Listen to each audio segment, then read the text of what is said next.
رمضان الذي أنزل فيه القرآن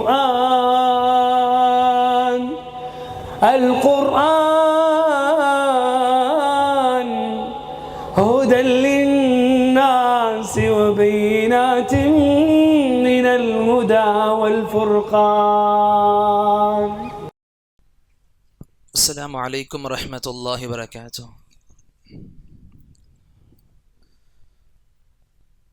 بسم الله الرحمن الرحيم. الحمد لله رب العالمين.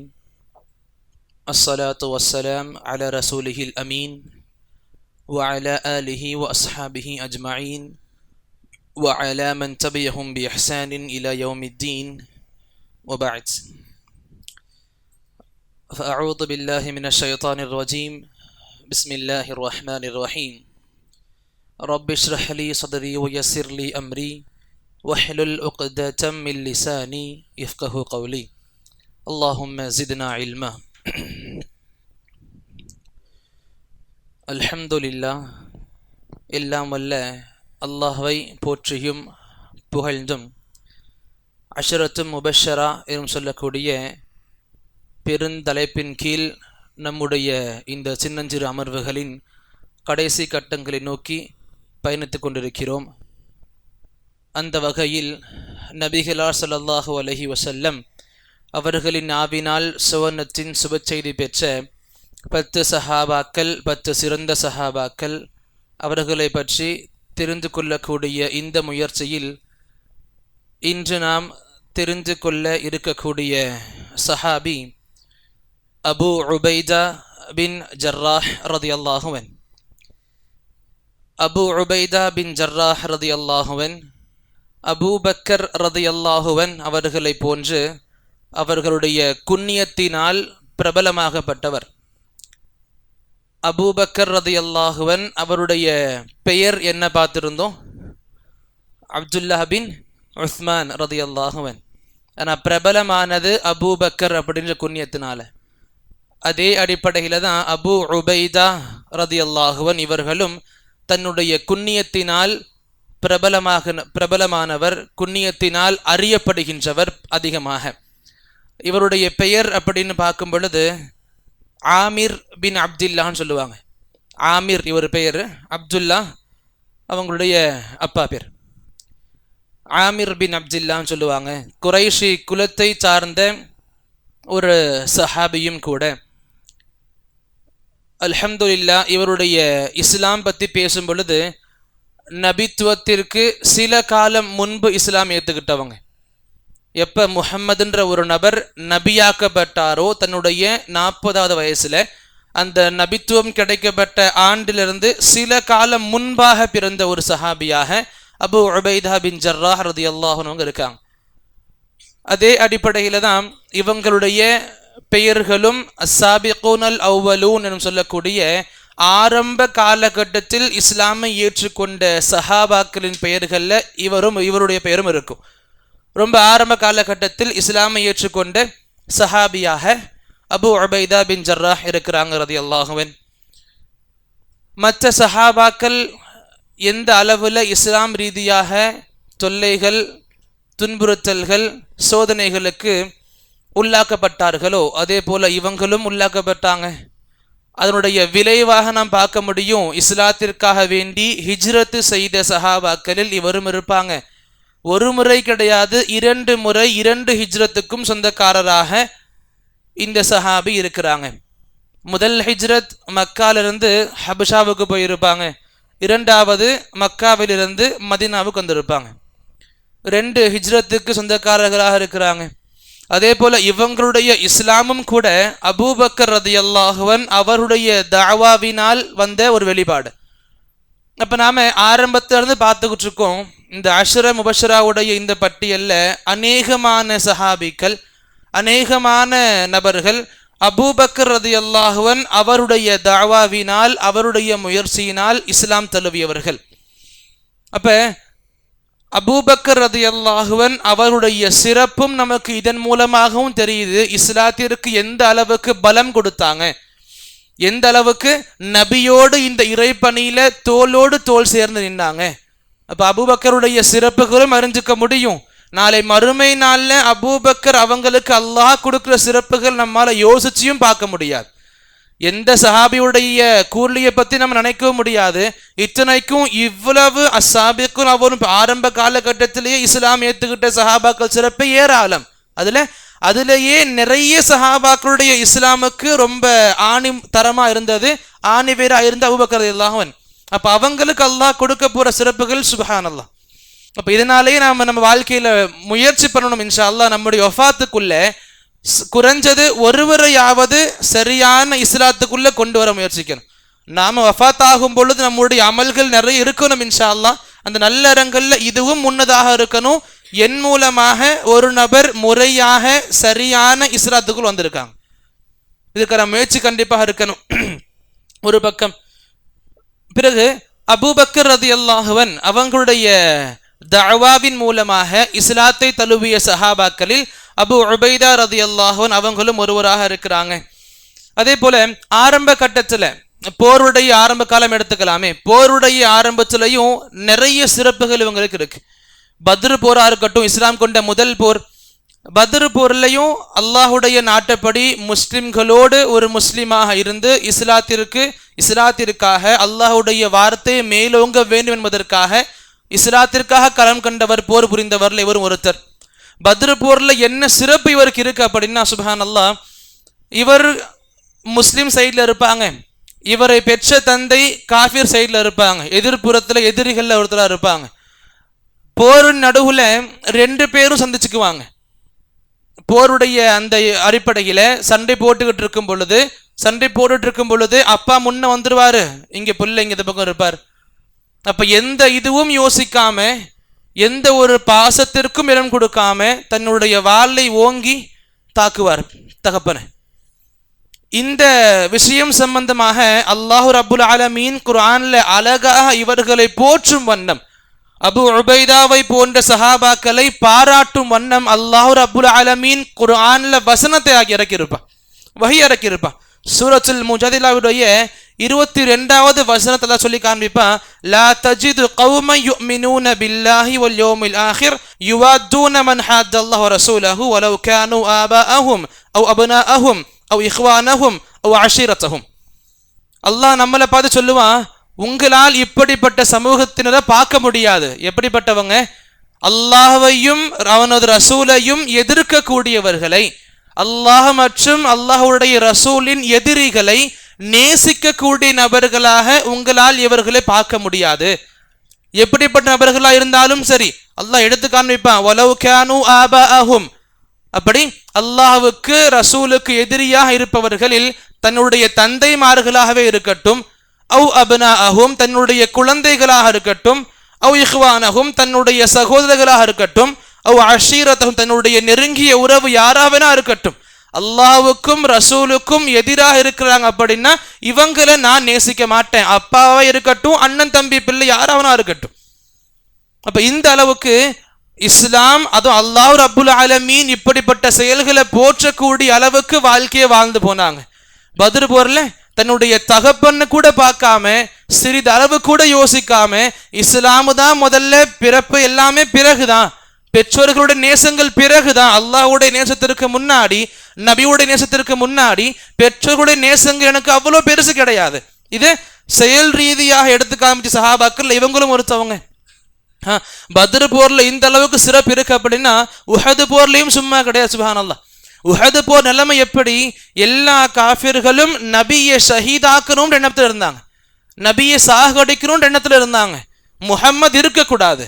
இந்த போர்க்களத்திலிருந்து வீட்டுக்கு போகும் பொழுது முஹம்மது ஷஹீதாக்கப்பட்டிருக்கணும், கொலை செய்யப்பட்டிருக்கணும்ன்ற இந்த விஷயத்துல காஃபிர்கள் ரொம்ப வீரியமா இருந்தாங்க. இதனாலேயே நபி ஸல்லல்லாஹு அலைஹி வஸல்லம் நிறைய சஹாபாக்கள் பாதுகாத்து இருந்தாங்க. நபியை சுத்தி நிறைய சஹாபாக்கள் இருந்தாங்க. அந்த நபியை சுத்தி நிற்கிற சஹாபாக்கள்ல ரொம்ப அதிகமான செயல் வீரமாக தென்பட்ட சஹாபாக்கள்ல அபு உபைதாவுடைய பேரும் இருக்கும் ரலியல்லாஹு அன்ஹு. என்ன ஆகும்? அந்த காஃபிர்களுடைய தாக்குதல்ல ஒரு வாட்டி நபியுடைய தலைக்கவசம் அடிபடும். தலைக்கவசம் உடைஞ்சு அந்த நெத்திக்குள்ள ஒரு சில துண்டுகள் உள்ள போயிடும், ஆழமாக இறங்கிடும். அதை எடுக்க முயற்சிக்கும் பொழுது எடுக்க முடியாது. என்ன பண்ணுவாங்க? அபூ உபைதா ரலியல்லாஹு அன்ஹு நபியுடைய தலையை பிடிப்பாங்க, தன்னுடைய வாய் பல்லால கடிச்சு துண்டு எடுப்பாங்க. தன்னுடைய பல்லால கடிச்சு அந்த இரும்பு துண்டை, கவச துண்டை நெத்தியிலிருந்து பிடுங்குவாங்க. அப்படி எடுக்கும் பொழுது என்ன ஆகும்? அதுவும் வெளியே வரும், முன் 2 பற்களும் உடைஞ்சு போயிடும். நபியுடைய பாதுகாப்புக்காக, நபியுடைய காயத்திற்கு என்னால் முடிஞ்ச ஏதாச்சும் பண்ணணும், நபிக்கு வலி அதிகமாக தெரியக்கூடாதுன்றதுக்காக வேண்டி தன்னுடைய பற்களை கொண்டு அந்த துகள்களை எடுப்பாங்க, அந்த இரும்பு துண்டை எடுப்பாங்க. எடுக்கும் பொழுது அவங்க 2 பல்லும் உடைஞ்சிரும். 2 பல்லும் இந்த முயற்சியில உடைஞ்சிரும். அப்ப நார்மலா முன்ன உள்ள 2 பல்லு உடைஞ்சிருச்சுன்னா முகம் எந்த அளவுக்கு காட்சி அளிக்கும், எந்த அளவுக்கு ஒரு விதமாக சொல்லணும், கொடிய கடுமையான வார்த்தைகளை சொல்லணும்னா அருவருப்பான தோற்றம் கொடுக்கும்.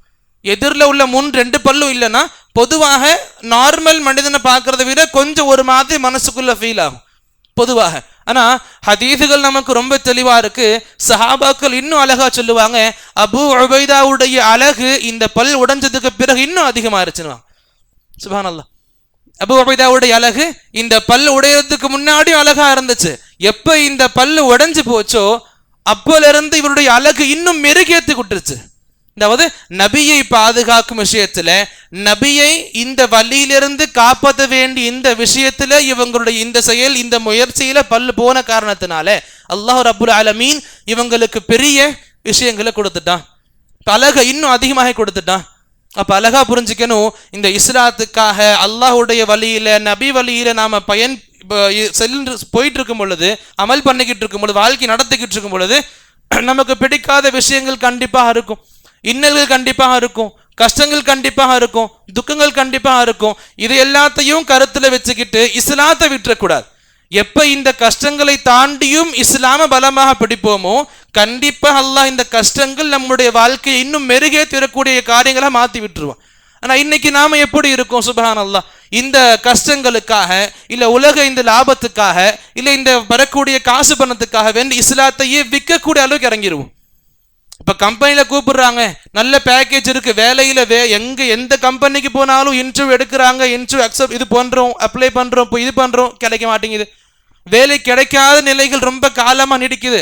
ஒரு கம்பெனியில போறோம், நல்ல பேக்கேஜ் கொடுக்குறாங்க, 80,000 to 1,00,000 வரைக்கும் பேக்கேஜ் போகுது, அல்ஹம்துலில்லாஹ். ஆனா என்ன சொல்றாங்க?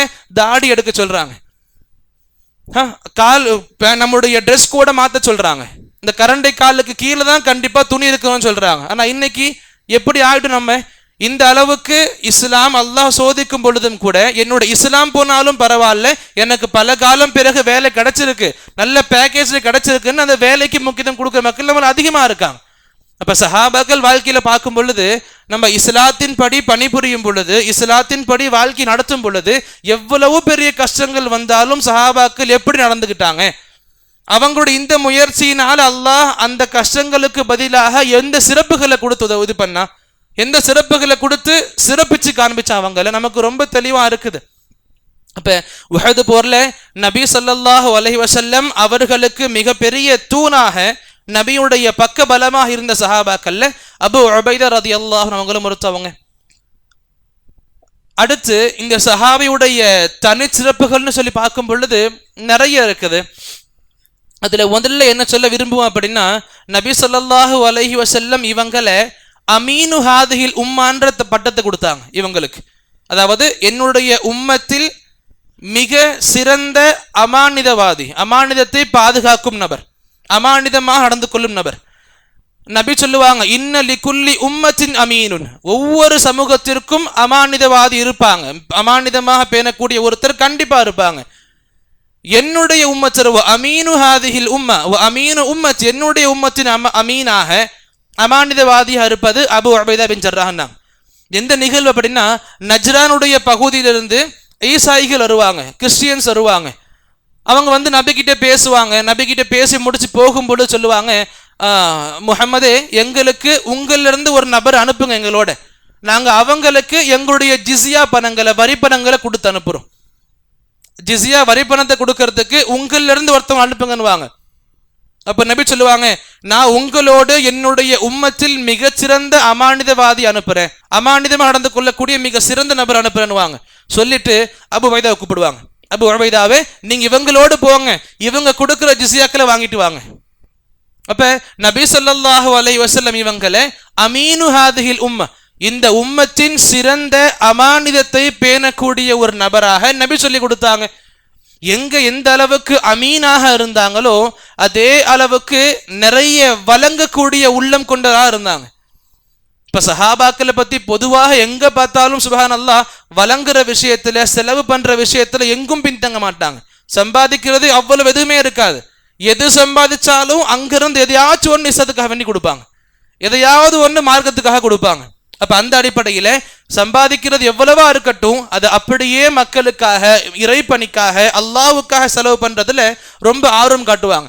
எப்படின்னா உமர் ரலியல்லாஹு அன்ஹு அவங்களுடைய காலகட்டத்தில் அபு உபைதா பின் ஜர்ராஹ் ரலியல்லாஹு அன்ஹு படைத்தளபதியா இருந்திருப்பாங்க.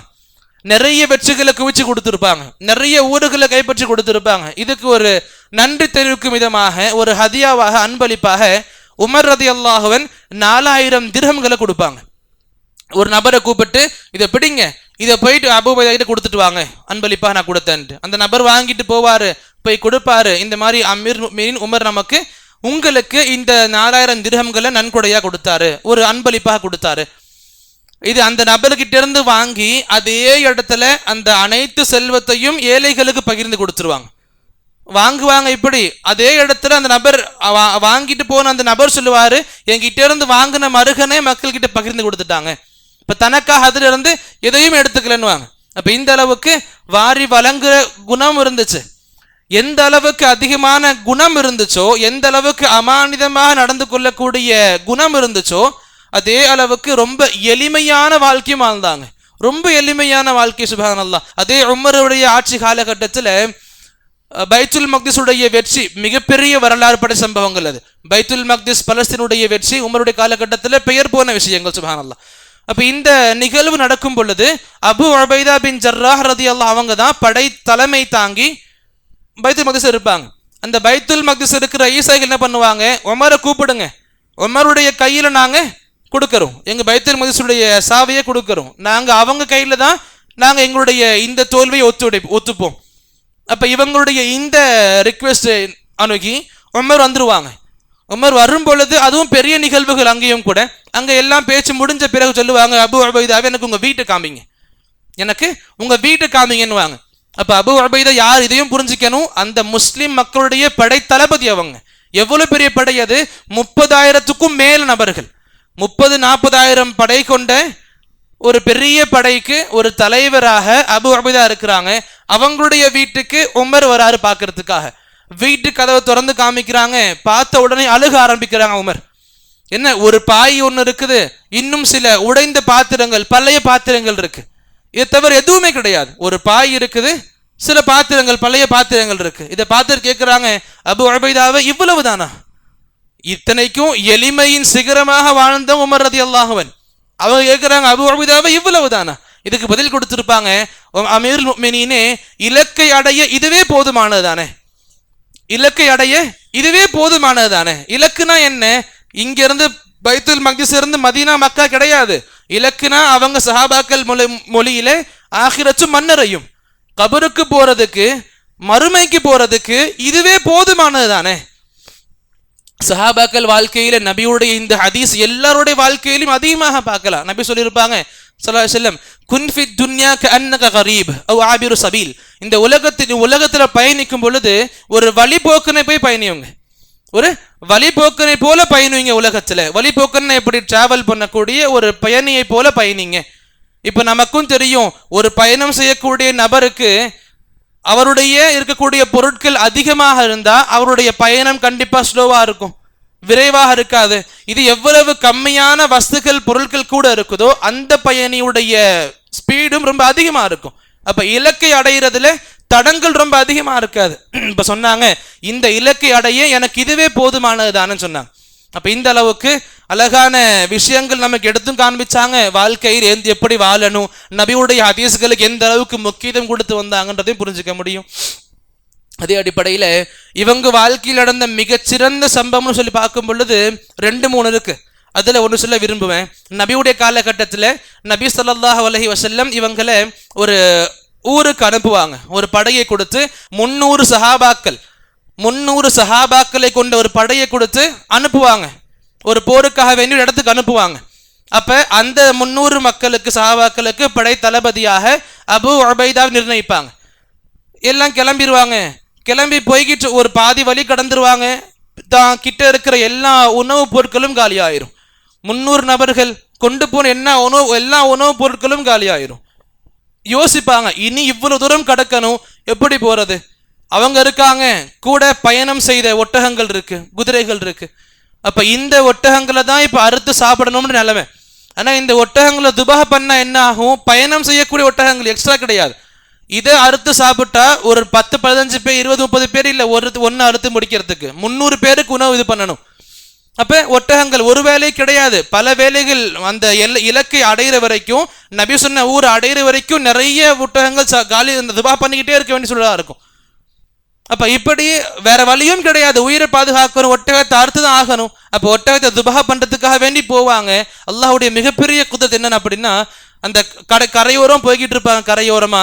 அப்ப மிகப்பெரிய ராட்சச மீன் கரை ஒதுங்கும், இறந்து போய் பெரிய மீன் கரை ஒதுங்கும்.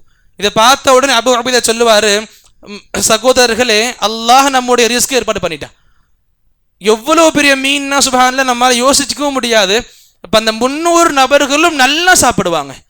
300 நபர்களும் நல்லா சாப்பிடுவாங்க. அவ்வளவு பெரிய மீன் ஒரு வேளை கிடையாது, மதியமும் சாப்பிட்டு இரவும் சாப்பிட்டு மறுநாளும் சாப்பிடுவாங்க. அவ்வளவு பெரிய மீன். 300 பேர்களும், 10 பேர் கிடையாது, 300 நபர்களுக்கும் வயிறு ஃபுல்லா உணவு கிடைக்கும். ஒரு நாள் கிடையாது, பல நாட்கள் உண்டாங்க. ஒரே மீன் தான், பெரிய மீன், பல நாட்கள் உண்டாங்க. இப்ப நம்மால எவ்வளவு பெரிய மீனா இருக்குன்னு யோசிக்கவும் முடியாது. அப்ப அதே சஹாபாக்கள் அந்த பயணத்துல பயணம் செஞ்ச அந்த 300 பேர்ல ஒரு சஹாபி சொல்லுவாங்க, அந்த மீனுடைய முள்ளு இருக்கும், மீனுடைய முள்ளு ஒன்ன தூக்கி நிப்பாட்டணும், ஒரு மீன் முள்ள தூக்கி நிப்பாட்டணும்.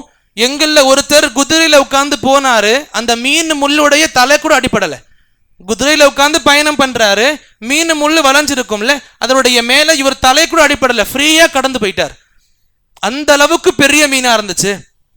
அப்ப நமக்கு அழகா புரிஞ்சுக்க முடியும் அல்லாஹ்வுடைய வாசகத்தை. இங்க நம்ம அழகா புரிஞ்சுக்கணும். அல்லாஹ் சொல்லி கொடுப்பான், ஒமை யத்தகில்லாஹ், அல்லாஹ்வை யாரு பயந்து இருப்பார்களோ யஜ்அல் லஹு மக்ரஜா, அல்லாஹ் அவங்களுக்காக எவ்வளவு பெரிய கஷ்டமா இருந்தாலும் வெளியேறக்கூடிய கதவுகளை கண்டிப்பா திறந்து கொடுத்துருவான்.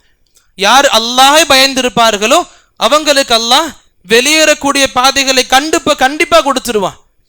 அல்லாஹ் இதுவும் சொன்னா கூடவே, வ யர்ஸுகுஹு மின் ஹைது லா யஹ்தஸிப், நீங்க நினைச்சு கூட பார்க்க முடியாது அந்த இடத்துல அல்லாஹ் அவங்க உணவுகளை கொடுப்பான்.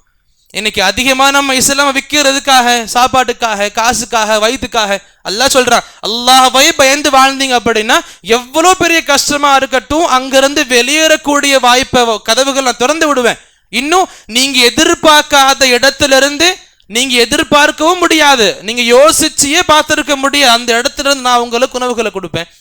அல்லாஹ் இதோட முடிப்பான், வமை யதவக்கல் அலல்லாஹ், அல்லாஹ்வின் மீது எவர் நம்பிக்கை கொண்டிருப்பார்களோ, தவக்குல் கொண்டிருப்பார்களோ, ஃபஹுவ ஹஸ்புஹ், அவருக்கு அல்லாஹ் போதுமானவன். எந்த ஒரு கவலையும் தேவை கிடையாது, அல்லாஹ்வை பயந்து வாழ்றோம் அப்படின்னா. அப்ப இந்த அளவுக்கு பெரிய பிரபலங்கள் சம்பவங்களை பார்க்கலாம். இன்னும் இவங்களுடைய மகிமையை சஹாபாக்கள் எப்படி உணர்ந்தாங்க? இப்ப அபு உபைதா பற்றி பேசும் பொழுது நாம அபூபக்கரோட இடத்துல பேசியிருக்கணும், உமருக்கு பிறகு பேசியிருக்கணும். இந்த அளவுக்கு பெரிய மகிமைகள் சஹாபாக்கள் கொடுத்திருந்தாங்க. எந்த அளவுக்கு அப்படின்னா, நபியுடைய வஃபாத் ஆயிருக்கும், நபி இறந்திருப்பாங்க. நபி இறந்த பிறகு சஹாபாக்களுடைய நிலைகள் ஒரு மாதிரி இருக்கும். பிறகு என்ன பண்ணணும்? அடுத்த கலீஃபாவுக்காக வேண்டி மக்கள் ஒன்று கூடணும்.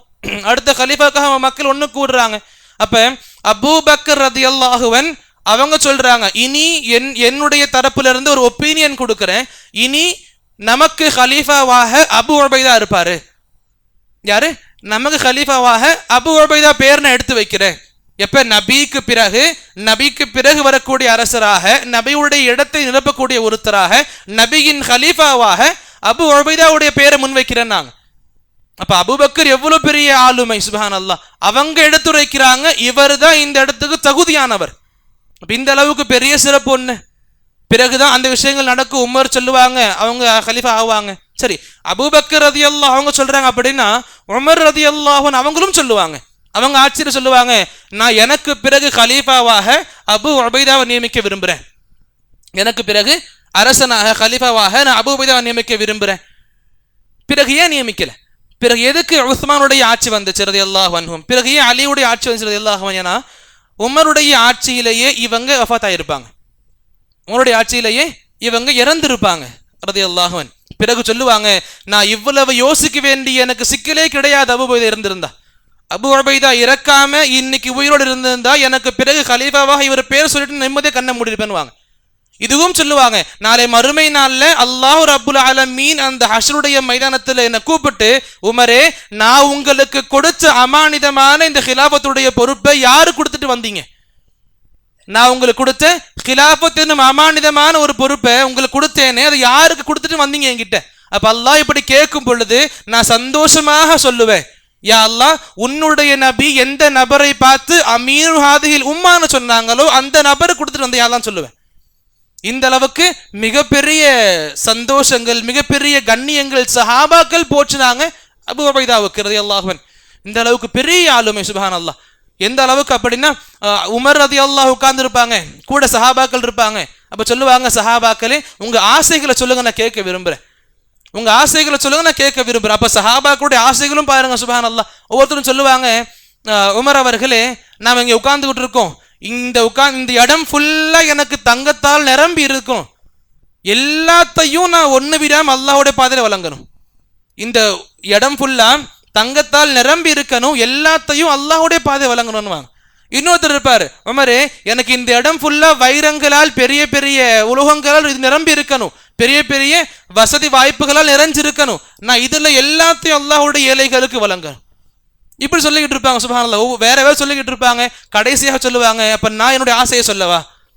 சொல்லுங்க, கண்டிப்பா. சொல்லுவாங்க, எனக்கு இந்த இடம் ஃபுல்லா அபூ உபைதாவை போன்ற மக்கள் நிரம்பி இருக்கணும்னு, எனக்கு இந்த இடம் ஃபுல்லா அபூ உபைதாவை போன்ற மக்கள் நிரம்பி இருக்கணும். அப்ப இங்க நமக்கு பெரிய பாடத்தை கத்து கொடுத்துருப்பாங்க. எனக்கு தங்கம் வேணும், வைரம் வேணும், வைரூர் வேணும்னு சொல்லல, எனக்கு சிறந்த ஆளுமைகள் வேணும். இந்த சொத்து சுகங்கள்லாம் சும்மா, ஆளுமைகள் இருக்கிறது மிகப்பெரிய சொத்து நமக்கு.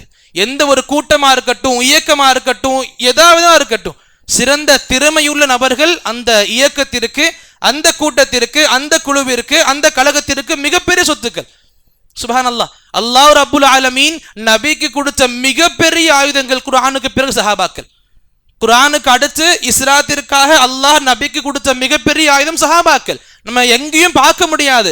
இந்த அளவுக்கு திறமைகளால் சூழப்பட்ட சஹாபாக்கள், திறமைகளால் சூழப்பட்ட மனிதர்கள் ஒரே காலத்துல ஒரே இடத்துல இந்த அளவுக்கு இருக்கிற மாதிரி, சஹாபாக்கள் இருக்கிற மாதிரி எங்கேயும் பார்க்க முடியாது. அங்கங்க திறமையான மக்கள் இருப்பாங்க. ஒரு ஏரியாவுக்கு ஒண்ணு, ஊருக்கு ஒண்ணு, நாட்டுக்கு 10, இந்த மாதிரி தேசத்துக்கு 100, இப்படி இருப்பாங்க. ஆனால் லட்சக்கணக்கான திறமை உள்ள நபர்கள் ஒரே இடத்துல. சுப்ஹானல்லாஹ். சஹாபாக்கள் இவங்க மூலமாக அல்லாஹ் ரப்புல் ஆலமீன் நபிக்கு கொடுத்த மிகப்பெரிய பலம் இது குர்ஆனுக்கு பிறகு. சுப்ஹானல்லாஹ். ரலியல்லாஹு அன்ஹும் அஜ்மஈன். ஹைர். இப்ப இந்த பெரிய சிறப்பு மிக்க வாழ்க்கையை வாழ்வாங்க. என்ன ஆகும் கடைசியில் அப்படின்னா, உமர் ரலியல்லாஹு அவங்க காலகட்டத்தில் ஹிஜ்ரி 18ஆம் ஆண்டு தாவூன் அம்வாஸ்ன்னு சொல்லக்கூடிய ஒரு ஊர் இருக்கும். ஷாமுடைய தேசத்துல அம்வாஸ் அப்படின்னு சொல்லக்கூடிய ஊர் இருக்கும். அங்க தாவூன் நோய் ஒன்று பரவும். தாவூன்னா பிளேக்குன்னு சொல்லுவோம்ல, இந்த பிளேக் நோய் ஒன்று பரவும். அது ரொம்ப கொடிய நோயா இருக்கும், ரொம்ப பரவும். ஒரு படைக்காக வேண்டி, ஒரு போருக்காக, ஒரு யுத்தத்துக்காக வேண்டி சஹாபாக்கள் போவாங்க, தாபீன்கள் போவாங்க. அந்த படைக்கு அபூ உபைதா தலைமை தாங்கி போவாங்க. நடுவில் ஓய்வு எடுக்கிறதுக்காக அம்வாஸ்ன்னு சொல்லக்கூடிய அந்த ஊர்ல தங்கி இருப்பாங்க. அவங்க இருக்கும் பொழுது அந்த நோய் பரவ ஆரம்பிக்கும். இவங்க சந்திக்கிறதுக்கு, அம்வாஸுக்கு வர்றதுக்கு உமர் வந்துகிட்டு இருப்பாங்க. ஷாம் நாட்டுக்குள்ள வந்துருவாங்க, கேள்விப்படுவாங்க இந்த மாதிரி அம்வாஸ்க்குள்ள ஒரு கொடிய நோய் ஒன்று பரவிக்கிட்டு இருக்கு. தெரிஞ்ச உடனே ஊரை விட்டு திரும்பிடுவாங்க. ஏன் திரும்பினாங்க அது யாருக்கும் அப்ப புரியாது. எதுக்கு போனாங்க? அல்லாஹ்வுடைய விதியின் மேல் நம்பிக்கை கிடையாதா? இந்த ஊருக்கு பார்க்க வந்த செயலை விட்டுட்டு திரும்பி அந்த அளவுக்கு உயிர் மேல ஆசையா? நிறைய விஷயங்கள் உமரை பார்த்து மக்கள் எடுத்து கேட்பாங்க ரலியல்லாஹு அன்ஹு. ஆனா அப்துர் ரஹ்மான் பின் அவுஃப் அலஹா சொல்லுவாங்க, நான் நபி கிட்ட கேட்ட செய்திகள்ல இது ஒண்ணு, எந்த பகுதியில இப்படி கொடிய நோய் பரவிக்கிட்டு இருக்கோ அந்த பகுதியில் இருக்கக்கூடிய மக்கள் அந்த பகுதியை விட்டு வெளியே வரவும் கூடாது, வெளியில உள்ள மக்கள் அந்த பகுதிக்கு புதுசா போயிடவும் கூடாது. இது நபி சொல்லி கொடுத்த மிகச்சிறந்த அருமருந்துகள்ல ஒண்ணு. எந்த இடத்துல இப்படிப்பட்ட கொடிய நோய்கள் பரவிக்கிட்டு இருக்கோ அந்த இடத்துல இருந்து அந்த நோயினால் பாதிக்கப்படாத நபராகவே இருக்கட்டும், அந்த இடத்தை விட்டு வெளியே வரக்கூடாது. ஏன் அந்த இடத்தினால் ஏற்படக்கூடிய ஒரு கிருமிகள் மூலமாக மற்ற வெளி மக்களுக்கும் ஏதாவது பாதிப்பு ஏற்பட வாய்ப்பு இருக்கு. அந்த ஒரு மனிதர் வெளியே வந்து ஒரு ஊரே நாசமாகிறதுக்கு வாய்ப்பு இருக்கு. நபி அழகா சொல்லி கொடுத்தாங்க, இந்த ஊர்ல இருக்கணும், இந்த ஊர்ல உங்களுக்கு இந்த நோய் பரவுது, அதே ஊர்ல இருக்கணும், இந்த அங்க இருக்கிறதுனால உங்களுக்கு மவுத் வந்தாலும் சரி, மவுத்து அரவணைச்சுக்கிறமே தவிர இந்த ஊரை விட்டு வெளிவரக்கூடாது. அப்படிதான் அபு உபைதா அவங்க ஊர்ல இருந்தாங்க. அந்த நோயினால் பாதிக்கப்பட்டாங்க. உடம்புல ஒரு இடத்துல பாதிப்படைஞ்சிச்சு, அதுவே பறவை உடம்பு முழுக்க பாதிச்சிச்சு. பிறகு அதே நோயின் அடிப்படையில் இறந்தும் போனாங்க. இன்னா லில்லாஹி வ இன்னா இலைஹி ராஜிஊன். இங்க இதுவும் புரிஞ்சுக்க நபி சொல்லி கொடுத்திருப்பாங்க, சுஹதாக்களுக்கு அந்தஸ்து இருக்கு, ஷஹீதுகளுக்கு அந்தஸ்து இருக்கு. அல்லாஹ்வுடைய பாதையில போர் புரிஞ்சவங்க மட்டுமே ஷஹீதுகள் கிடையாது, அவங்க உயர்ந்த ஷஹீதுகள். இன்னும் வெவ்வேறு கேட்டகரிஸ் கொண்ட சுஹதாக்கள் ஷஹீதுகள் இருக்காங்க. நபி சொல்லி கொடுத்தாங்க, பெண்கள் பிரசவ வலியினால் துடிச்சு இறக்குறாங்களா, அவங்களும் ஷஹீத். வயிறு வலியினால் துடிச்சு மக்கள் இறந்து போறாங்களா, அவரும் ஷஹீத். தண்ணீர மூழ்கி தற்கொலையாக இல்ல, தண்ணீரை மாட்டிக்கிட்டு இறந்து போறாங்களா, அவரும் ஷஹீத். நெருப்புல சிக்கி இறந்து போறாங்களா, அவரும் ஷஹீத். பில்டிங் இடிஞ்சு பில்டிங் மேல விழுந்து இறந்து போறாங்க, அவரும் ஷஹீத். இப்ப நபி நமக்கு நிறைய விஷயம் சொல்லி கொடுத்தாங்க. அந்த வரிசையில கொடிய நோயினால் பாதிக்கப்பட்டு இறக்கப்பட்டவரும் ஷஹீதன் சொன்னாங்க. அந்த அடிப்படையில அபு உபைதா பின் ஜர்ராஹ் ரலியல்லாஹு அன்ஹு ஷஹீதாக ஆக்கப்பட்டாங்க, ஷஹீதாகனாங்க. இது 18வது ஹிஜ்ரி நடந்துச்சு. இவங்க இறந்த பிறகு இவங்களுடைய ஜனாசா தொழுகையை தொலை வச்சது முஆத் பின் ஜபல் ரலியல்லாஹு அன்ஹு. அவங்களும் சிறந்த சஹாபி. அவங்க தொழு வைப்பாங்க, அவங்களே தான் இவங்களை கபர்ல அடக்கமும் செய்வாங்க ரலியல்லாஹு அன்ஹு. இந்த அளவுக்கு ரொம்ப அழகான வாழ்க்கையை வாழ்ந்திருப்பாங்க, ரொம்ப சிறந்த வாழ்க்கை வாழ்ந்திருப்பாங்க. எந்த அளவுக்கு சஹாபாக்களே இவங்களுடைய மகிமையை போற்றக்கூடிய அளவுக்கு மிக சிறந்த உள்ளம் கொண்டவங்க, மிக சிறந்த குணங்கள் கொண்டவங்க. சுப்ஹானல்லாஹ். அபூபக்கர் உமருமே இவங்களை போற்றுனாங்க அப்படின்னா அவங்களுடைய திறமைகளுக்கு நமக்கு எந்த ஒரு யோசனையும் கிடையாது, எந்த ஒரு கேள்வியும் தேவை கிடையாது. இந்த அளவுக்கு ரொம்ப அதிபாரா திறமை கொண்டிருந்த சஹாபியா இருந்தாங்க. இந்த அடிப்படையில் இவங்களுடைய வாழ்க்கை இங்கே முடிவடையுது. இன்ஷா அல்லாஹ் வரக்கூடிய 2 தினங்கள்ல 2 எஞ்சிருக்கக்கூடிய சஹாபாக்களை பற்றி பார்த்து முடிச்சுப்போம். அல்லாஹ் தஆலா நம்முடைய சஹாபாக்களை பற்றி தெரிந்து கொள்ளக்கூடிய இந்த ஆர்வத்தை அதிகப்படுத்துவானாக. சரியான செய்திகளை சரியான ஆலிம்கள்கிட்ட இருந்து தெரிந்து கொள்ளக்கூடிய உயர்ந்த பாக்கியத்தையும், சஹாபாக்கள் எந்த வழியில் பயணித்தார்களோ அதே வழியில் பயணித்து இஸ்லாத்தை முழுமையாக வாழ்ந்து நம்மால் முடிந்த அளவுக்கு இஸ்லாத்தை பேணக்கூடிய மக்களாகவும், இதே நிலைமையில் நம்முடைய உயிர் பிரியக்கூடிய மக்களாக அல்லாஹ் நம்ம அனைவரும் ஆக்கியருள்வானாக. اللهم آمين. أقول قولي هذا أستغفر الله لي ولكم ولسائر المسلمين من كل ذنب فاستغفروه إنه هو الغفور الرحيم. والسلام عليكم ورحمة الله وبركاته.